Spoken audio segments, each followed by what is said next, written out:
Compte rendu de la 36e réunion du Conseil des ministres. Vendredi 19 juin 2020, c'est en ce jour que s'est tenue par vidéoconférence la 36e réunion du Conseil des ministres sous la présidence de Son Excellence M. Félix-Antoine Tshisekedi Tshilombo, président de la République, chef de l'État. L'ordre du jour relatif comportait 4 points, à savoir 1. Communication de Son Excellence Monsieur le Président de la République, chef de l'État. 2. Points d'information. 3. Approbation d'un relevé des décisions du Conseil des ministres. 4. Examen et adoption des dossiers. 1. De la communication de Son Excellence Monsieur le Président de la République. La communication du Président de la République a porté sur 4 points, à savoir l'intégration de la cellule du climat des affaires du cabinet du Président de la République dans les réunions des ministères sectoriels en charge du domaine. Pour renforcer l'action de l'exécutif, le chef de l'État a engagé le gouvernement à intégrer la cellule du climat des affaires du cabinet du Président de la République dans la mise en œuvre de la feuille de route des réformes sur le climat des affaires et de la matrice de réformes prioritaires et urgentes validée lors de la réunion du comité de pilotage du 12 mars 2020. Il en est de même pour les mesures d'application des règles relatives à la sous-traitance dans le secteur privé. Du bon fonctionnement des institutions de la République. Depuis un certain temps, il s'observe une envolée des déclarations de certains membres des institutions de la République qui risquent de mettre à mal la coalition, notamment du fait des interprétations divergentes des prérogatives des uns et des autres. Pour enrayer ce risque, le président de la République, garant du bon fonctionnement des institutions, recevra dans les tout prochains jours les présidents des institutions ainsi que les responsables des caucus des députés. Sommet par vidéoconférence entre la Chine et l'Afrique. Le chef de l'État a informé les membres du Conseil des ministres du sommet Chine-Afrique qui s'est déroulé le 17 juin dernier par vidéoconférence et qui s'est penché singulièrement sur la lutte contre la Covid-19. Les chefs d'État qui ont pris part à ce sommet ont remercié la Chine pour son soutien à la lutte contre cette pandémie, notamment par la fourniture des équipements et pour sa position sur la question de la dette des pays africains. Mise en garde par rapport au discours de haine et des divisions tribales. Face à l'avalanche des messages de haine et des divisions tribales distillés dans les réseaux sociaux, le chef de l'État a mis en garde leurs auteurs contre de telles actions qui risquent de replonger le pays dans des situations de troubles d'autrefois. Les vice-premiers ministres en charge de l'Intérieur et de la Justice ont été chargés, chacun en ce qui le concerne, de prendre toutes les dispositions nécessaires pour arrêter cette situation. Des points d'information. Vice-premier ministre, ministre de l'Intérieur, Sécurité et Affaires coutumières. Prenant la parole, le vice-premier ministre, ministre de l'Intérieur, Sécurité et Affaires coutumières, a exposé les principaux faits saillants ci-après concernant son secteur. 1. L'état d'esprit de la population. Il se caractérise par les faits suivants. Primo, la satisfaction de la population à la suite de la décision du chef de l'État d'allouer aux prestataires de la riposte à la Covid-19 et aux forces armées les fonds initialement prévus pour les festivités du 30 juin en guise de prime pour les actes de bravoure et d'héroïsme qu'ils accomplissent. Secondo, la forte attente de la population quant à l'issue du procès fortement médiatisé sur les travaux des 100 jours, dont le prononcé du verdict est prévu pour le samedi 20 juin 2020. À ce sujet, le gouvernement a pris toutes les dispositions nécessaires en vue de faire face à tout mouvement pouvant résulter du verdict attendu. Tertio, l'état sécuritaire. Les opérations des FARDC contre les forces négatives dans la partie est du pays se poursuivent notamment dans l'Ituri contre les miliciens Lendu Kodeko, dans le Sud Kivu contre le nouveau groupe armé Wa Kenya. De même, il a été signalé la divagation des recrues FARDC à travers la ville de Kamina dans le Haut-Lomami sous prétexte de l'autoprise en charge alimentaire. Elles ont finalement été retournées à Kamina par les autorités locales. À ce sujet, il est recommandé de prendre les dispositions utiles pour ravitailler en vivres les recrues afin d'éviter la recrudescence de ce genre d'attitude. État de criminalité et du banditisme. À Boukama, dans le Haut-Lomami, on signale l'incendie de l'antenne de l'auditorat militaire de garnison par la population à la suite des blessures par balles résultant des échauffourées entre étudiants et membres de la justice militaire. Situation aux frontières. On a noté l'incursion de l'armée angolaise sur le territoire congolais via le territoire de Lukula au motif de traque des indépendantistes cabinets du FLEC. Il est recommandé de dénoncer ce manquement auprès des organismes sous-régionaux, sans préjudice des discussions avec l'Angola à ce sujet. Situation sociale. Grogne des enseignants membres de l'APUKIN exigeant le réajustement à 5 000 $ le mois, le salaire des professeurs ordinaires avant toute reprise des cours. Grogne également des vendeurs du marché central, consécutive à la fermeture de ce dernier. Naufrage d'une embarcation en provenance du territoire d'Idjouï sur le lac Kivu. Bilan 61 morts. Ministre de la Défense nationale et anciens combattants. Situation sécuritaire.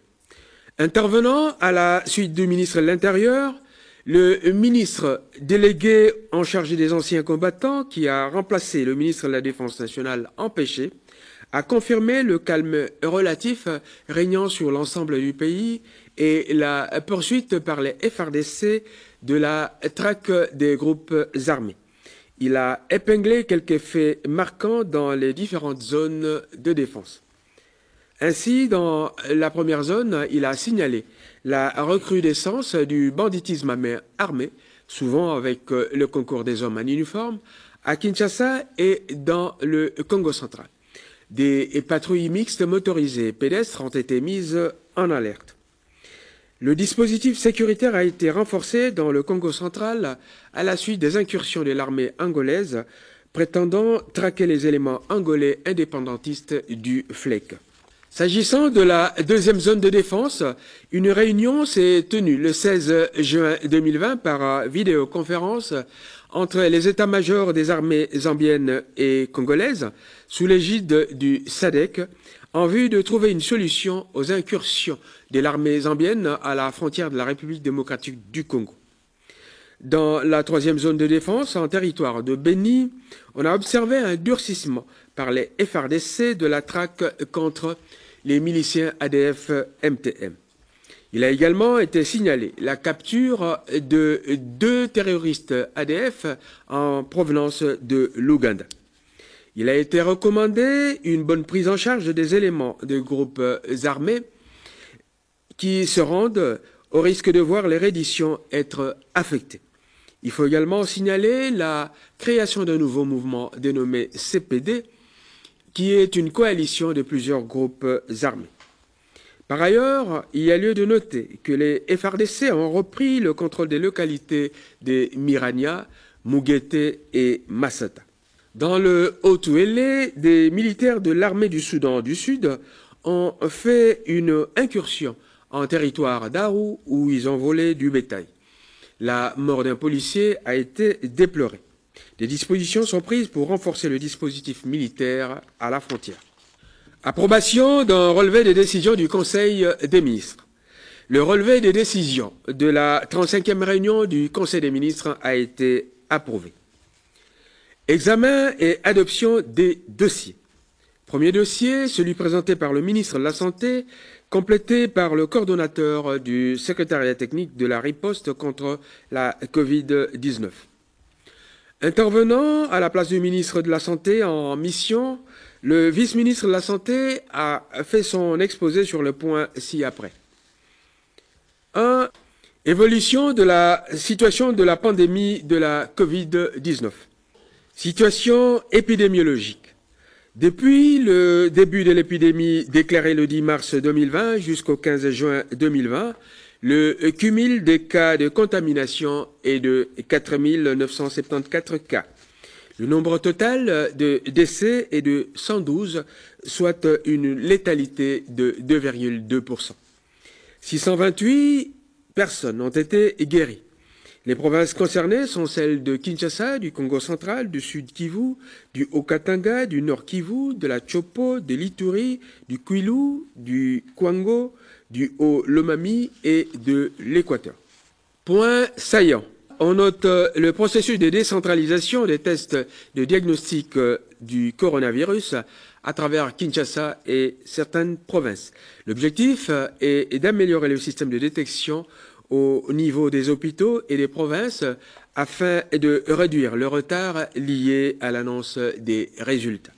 Appréciation globale et avis du conseil scientifique sur les 19 projets de recherche contre la Covid-19. 19 projets de recherche ont été réceptionnés par le conseil scientifique chargé de donner les avis à ce sujet, et ce, en vue de leur analyse, d'après le ministère de la Santé publique. De l'enterrement digne et sécurisé, EDS en sigle. Le secrétariat technique a décidé de mettre fin au dispositif de l'enterrement digne et sécurisé suite aux difficultés rencontrées dans sa mise en œuvre. Il a été mis en place un dispositif d'aide à l'inhumation qui suivra les étapes appropriées, notamment la prise en charge de l'enterrement après les contaminations par la Croix-Rouge, à travers l'achat d'un cercueil à $250, le paiement des fossoyeurs à $15 au cimetière d'Akinkolé retenu pour les enterrements des personnes décédées de la Covid-19, le transport via des ambulances de la Croix-Rouge. Toutefois, la famille du défunt demeure libre du choix de la qualité du cercueil et du cimetière. Dans ce cas, elle en supporte les frais. Maladie à virus Ebola, MVE en sigle. Situation épidémiologique. Intervenant depuis la province de l'Équateur où il est en mission, le ministre de la Santé a donné des indications suivantes concernant Ebola. Le cumul de cas est de 17, dont 11 décès. 9 aires de santé sont touchées et reparties dans 5 zones de santé que sont Bikoro, Bolomba, Iboko, Mbandaka et Ouangata. Actions de riposte. Ces actions ont concerné la coordination, la surveillance, la gestion des alertes, la surveillance aux points d'entrée et de contrôle sanitaire, ainsi que la vaccination. Les défis. Parmi ces défis, on notera les besoins d'une bonne couverture en réseau téléphonique et Internet, le renforcement des capacités des acteurs locaux intervenant dans la chaîne de riposte, l'appui aux équipes chargées du transfert des cas suspects vers les centres appropriés. Les recommandations. Elles ont concerné l'approvisionnement en matériel de PCI et la prise en charge des moyens de mobilité des équipes. La mise en place d'une ligne verte pour l'intensification des négociations avec les leaders communautaires pour la levée des résistances et la pleine participation communautaire aux activités de la riposte, en particulier celle des autorités locales, la disponibilisation des kits de lavage des mains dans les lieux publics. Invité, le professeur Mouyembe du secrétariat technique de la riposte à la Covid a répondu aux préoccupations des membres du gouvernement sur différents aspects de la dite riposte. Ministre des Mines. Point concernant le déconfinement des travailleurs dans les sites miniers du Haut-Katanga et du Lualaba. Le ministre des Mines a proposé le déconfinement des travailleurs dans les sites miniers à la suite des mouvements de grève des travailleurs de Tenke Fungurume Mining dans la province de Lualaba et ceux de CDM dans le Haut-Katanga. Ces travailleurs, plus ou moins 7800, ont estimé avoir droit à des primes spéciales en raison de leurs conditions d'hébergement exécrables et du manque à gagner résultant de l'absence de salaire. En fait, ils réclament la reprise du travail via la fin du confinement dans leur secteur d'activité. Une mission interministérielle est prévue prochainement dans les deux provinces pour mieux cerner toutes les dimensions de ce problème en vue d'aboutir à un déconfinement qui maintienne l'activité économique. Après débat, le gouvernement a autorisé l'envoi de la mission interministérielle. Il a été souligné à cette occasion la nécessité d'une approche prudentielle en rapport avec la Covid-19. Ministre des Finances, deux dossiers ont été exposés. A. Le dossier relatif à l'exécution du plan de trésorerie au 15 juin 2020. Prenant la parole à ce sujet, le ministre des Finances a indiqué qu'au 15 juin 2020, les recettes étaient de 2 683,7 milliards de francs congolais, soit 1 412 milliards de dollars américains, tandis que les dépenses se situaient à 3 205,3 milliards de francs congolais, soit 1 687 milliards de dollars américains, ce qui représente un déficit de près de 521,6 milliards de francs congolais, financé par les bons de trésor, les appuis budgétaires et les avances de la Banque centrale. Situation des recettes. Les recettes ont connu une sous-mobilisation. Situation des dépenses. Sur des prévisions de 3 922,033 milliards de francs congolais, les dépenses exécutées ont totalisé 3 205,5 milliards de francs congolais. B. Dépenses dans le cadre de la Covid-19. Les dépenses irrélatives ont totalisé 51,9 milliards de francs congolais, soit 27,3 millions de dollars américains. C'est observation finale. Les efforts du gouvernement sont perceptibles concernant l'arrêt du financement monétaire ainsi que l'amélioration sensible des dépenses à caractère social et humanitaire. Les faiblesses de la politique budgétaire se situent au niveau de la persistance du recours aux dépenses effectuées en urgence et du surdimensionnement des dépenses courantes. Après débat et délibérations, les deux dossiers ont été adoptés. Ministre du portefeuille. Relance des activités de la Sokimo. Exposant la situation de l'entreprise Sokimo, le ministre du portefeuille a relevé que cette société n'a pas su améliorer le potentiel de ses activités minières et industrielles, et ce, en dépit de la richesse de ses gisements, de suite du manque d'un fonds de roulement conséquent.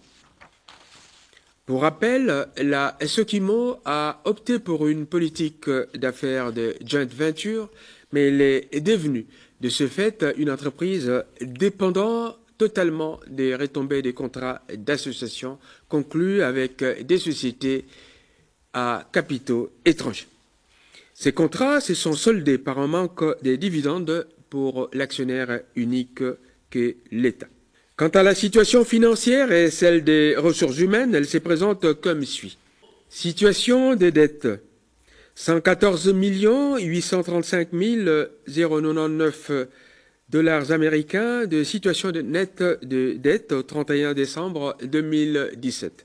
Les créances que détient Sokimo SA sur l'État sont de 1 281 000 dollars américains au titre des créances certifiées et de 71 320 000 de créances non certifiées. Situation des ressources humaines, elle indique un effectif pléthorique, plusieurs mois d'arriérés de salaire estimés à 80 mois, un nombre important d'employés éligibles à la retraite. Situation juridique, le conseil d'administration est incomplet, la direction générale est provisoire. On note la non-régularisation des titres de propriété du patrimoine foncier et immobilier de l'entreprise auprès des services étatiques compétents. S'agissant des recommandations, le ministre du portefeuille a estimé que la solution idéale envisageable passe par le regroupement des actifs, c'est-à-dire des gisements, de la Sokimo en 3 catégories. La première catégorie concerne les gisements de Zani Kodo, Watsa et Nizi. Un actif fera l'objet d'une introduction en bourse via un véhicule financier qu'est la firme AGN Resources Incorporation, de droit canadien, listé en bourse des valeurs canadiennes. La deuxième catégorie portera sur les négociations en vue de trouver une solution en ce qui concerne les permis litigieux. La troisième catégorie concerne les périmètres miniers libres sur lesquels la société Barrick, qui est en partenariat avec Sokimo, peut mener des recherches pour la détermination de certification de réserve.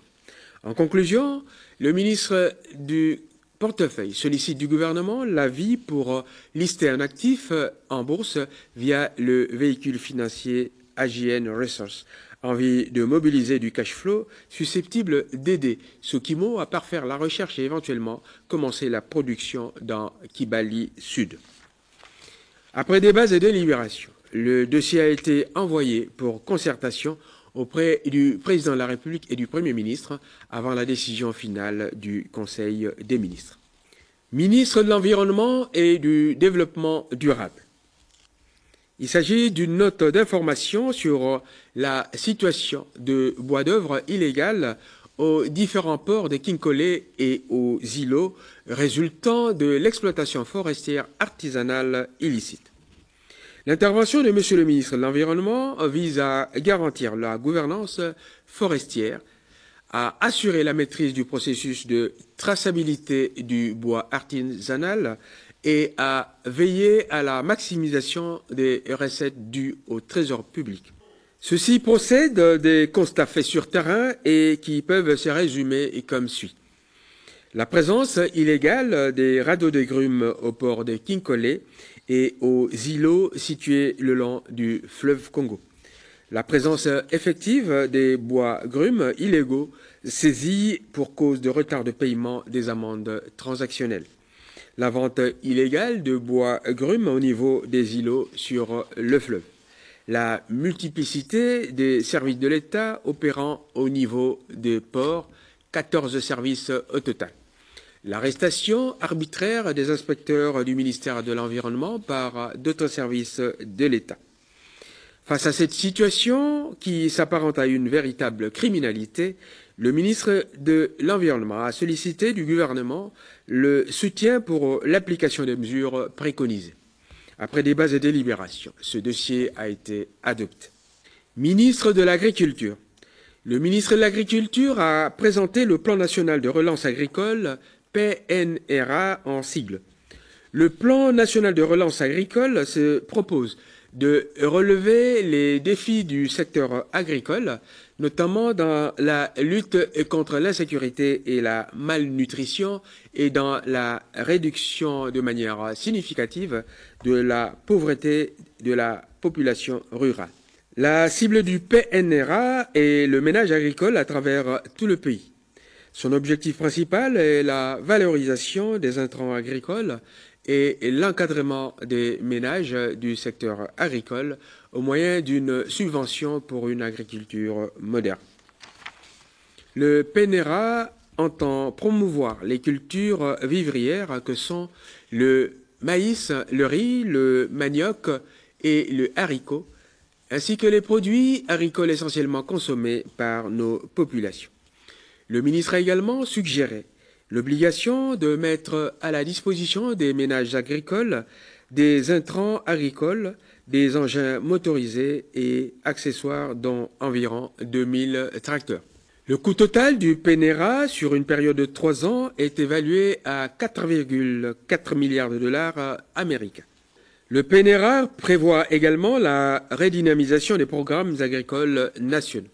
Son coût avoisinerait le 60 910 848 dollars américains et n'est pas compris dans le PNRA. Monsieur le ministre de l'Agriculture demande au gouvernement d'endosser le PNRA. Après débats et délibérations, le Conseil des ministres a adopté ce dossier. Ministre des Affaires foncières.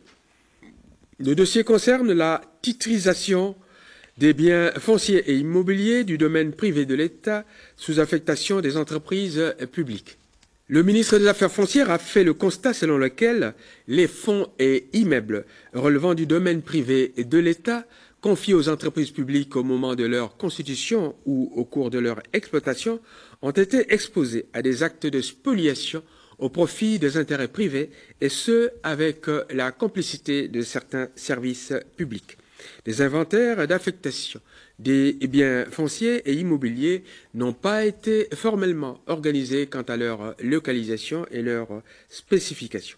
Il a été constaté l'absence de décrets régissant les inventaires des biens fonciers et immobiliers affectés aux entreprises publiques transformées en sociétés commerciales.